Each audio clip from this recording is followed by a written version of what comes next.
Est-ce que vous avez déjà eu envie de remonter le temps afin d'assister à un événement, changer votre passé ou rencontrer une personne? Le film dont je vais vous parler aujourd'hui traite de ça justement.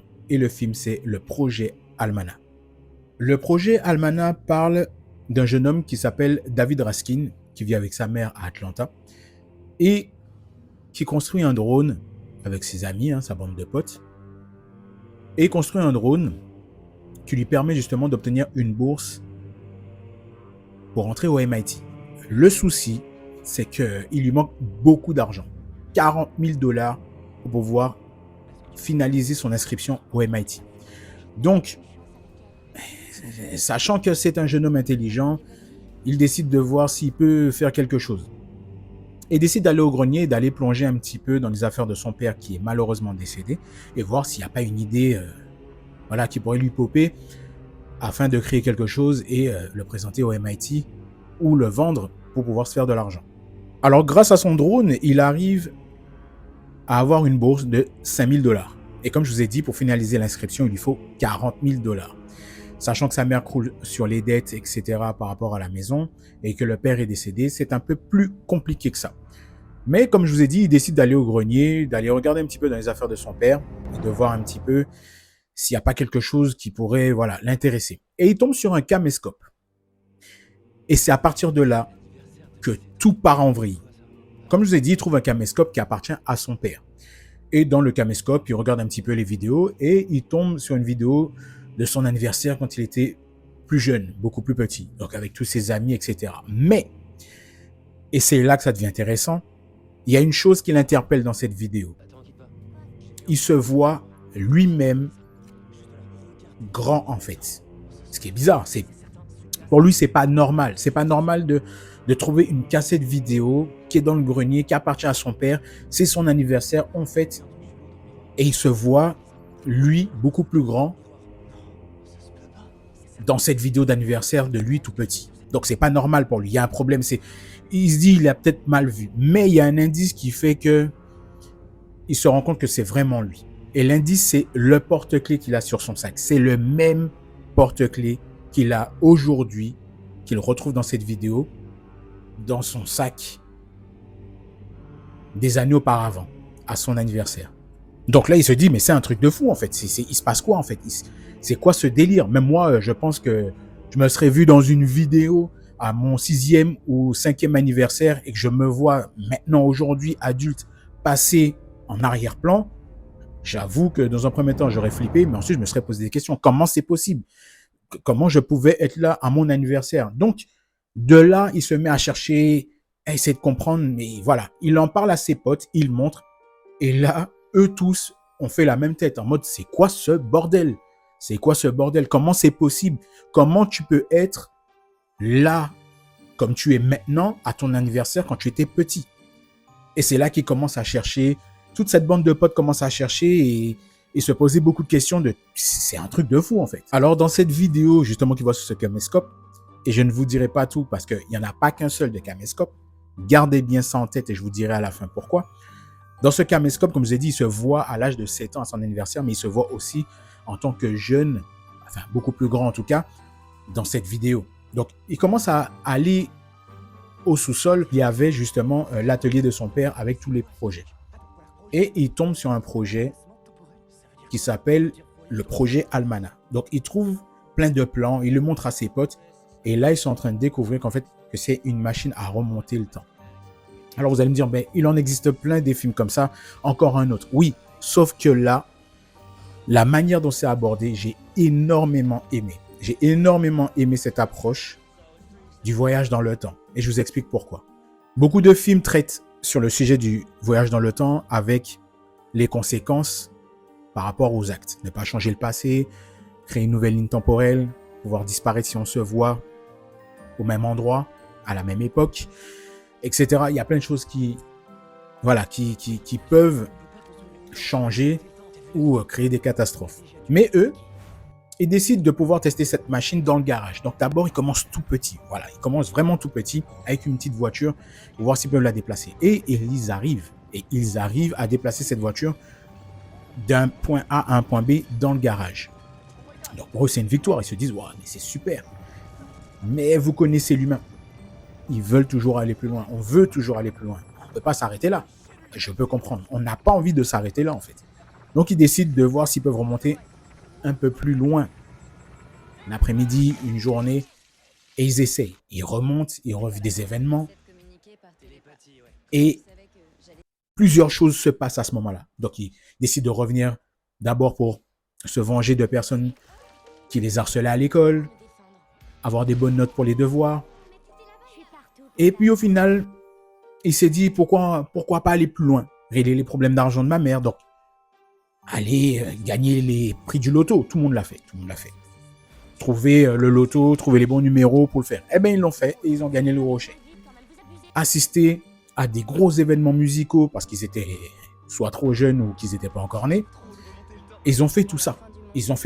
Mais à force, ça devenait saoulant de refaire les mêmes choses, de gagner le même argent, de gagner les bonnes notes pour les cours, aller dans des endroits. Au début, c'est tout beau, tout nouveau, mais après, quand on l'a fait 20 fois, ça n'a plus d'intérêt. Mais tout ça, c'est bien beau, comme je vous ai dit, mais ça ne s'arrête pas là, ça va beaucoup plus loin. Et il y a des choses qui s'enchaînent et que ça part vraiment en vrille. Il y a des personnes qui sont blessées, il y a des personnes qui disparaissent, il y a des événements qui changent, il y a des choses qui empirent, d'autres choses qu'on ne s'attend pas qui se passent. Et là, David Raskin, il décide de remonter le temps. La grosse erreur à ne pas faire, de ce qu'on nous dit, puisque on n'a pas encore voyagé personnellement. La grosse erreur, c'est de remonter dans le temps, comme il a fait Flash, afin de réparer ses erreurs. Sauf qu'à chaque fois qu'on remonte dans le temps, qu'on change un événement, qu'on essaie de remettre un événement, c'est mort, c'est pas possible. Ça a déjà été fait, ça crée une autre ligne temporelle, et on ne peut qu'accepter la suite. Mais il essaye, il recommence, jusqu'à un point où il se dit, en fait, il faut que je remonte à un point où je ne dois plus utiliser cette machine, je dois tout arrêter, effacer ma mémoire, effacer la mémoire de tout le monde. Et là, je mets un chapeau bas pour ceux qui ont écrit le scénario, parce que c'est une dinguerie, ce qui va se passer. Et il y a plein de conséquences, il y a plein de choses. Et on a l'impression qu'il a toujours pas compris. Donc il continue. Et il arrive à un point où il se dit, ce que j'ai vu dans ce caméscope, on va le laisser là, en fait. On va le laisser là. Donc tous les événements qu'il avait vus dans le caméscope se sont reproduits, bien évidemment. Sinon, il ne serait pas tombé dessus. Et il décide de remettre cette machine et que leur mémoire soit effacée. Mais, et là, ce mais est très important. Quand il a décidé de remettre ce caméscope, comme je vous ai dit au début, il n'y en avait pas qu'un seul de caméscope.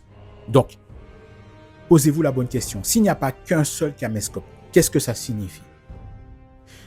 Vous avez 2 heures, fin de la vidéo. Non, plus sérieusement. Qu'est-ce que ça signifie pour vous s'il n'y avait pas qu'un seul caméscope? En fait, une fois qu'il a effacé sa mémoire et la mémoire de ses amis qui pensent avoir remis tout en place justement pour éviter les erreurs de ce voyage dans le temps avec tout ce qui s'est passé à côté, il décide de remettre ce caméscope dans le carton, dans le grenier.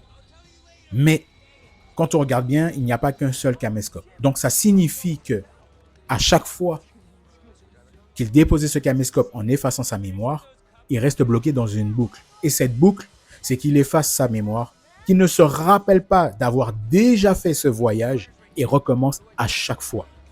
Donc en fait, le projet Almana est une boucle interminable où David Raskin crée un drone pour obtenir une bourse du MIT, n'a pas assez d'argent pour pouvoir aider sa mère et pouvoir finaliser son inscription, retrouve à chaque fois ce caméscope avec cette vidéo où il apparaît en tant que jeune adulte à son anniversaire quand il avait 7 ans, quand son père était encore vivant, et qui retrouve le projet Almana afin de remonter le temps pour changer sa vie. Et cette boucle est interminable. Quand je dis interminable, elle est interminable. Si vous regardez au début, regardez le nombre de caméscopes, et si vous regardez la fin, regardez le nombre de caméscopes. Il est bloqué dans une boucle temporelle, constamment à refaire la même erreur. Voyager dans le temps, trouver une solution, regretter, effacer et recommencer. Ce film, par rapport à tout ce que j'ai vu dans les voyages dans le temps, en dehors de Retour vers le futur, qui est une pépite, on est d'accord, Projet Almana, personnellement, moi, ça m'a marqué dans le sens de me dire, ok, j'aurais jamais pensé ça. J'aurais jamais pensé que c'est comme ça qu'en fait l'histoire se déroule. C'est une boucle qui ne se termine jamais. Et je trouve dommage qu'ils n'ont pas fait un deuxième, qu'il n'y a pas eu un projet Almana 2 où il y a eu d'autres conséquences parce que s'il finit toujours dans cette boucle, c'est sans fin en fait. C'est sans fin. De trouver un caméscope, de se voir dans une vidéo, remonter le temps par rapport au projet que son père, parce que son père n'a pas détruit cette machine mais l'a cachée dans le sous-sol, de trouver cette machine, remonter le temps, vivre notre life, notre best life, faire de l'argent, assister à des concerts, des choses incroyables et se rendre compte qu'en fait c'est une connerie parce que des personnes meurent, des personnes sont blessées, des choses évoluent et que ça nous ronge parce qu'on a pris des mauvaises décisions, qu'on s'efface la mémoire et qu'on recommence parce qu'on n'en a pas conscience. Et c'est là la clé du film et c'est là que je trouve ça extraordinaire. Je ne sais pas ce que vous en pensez, si vous-même vous avez déjà vu ce film et si vous auriez agi comme David Raskin, ou bien est-ce que vous serez resté au plus simple, voyager, kiffer, faire de l'argent, rencontrer des artistes, faire des choses que vous n'avez pas pu faire parce que vous étiez soit trop jeune ou n'avez pas eu l'occasion.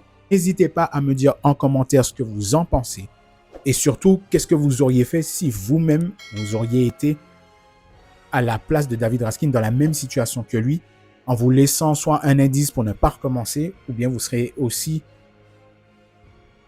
malchanceux que lui et vous retrouvez dans cette boucle interminable.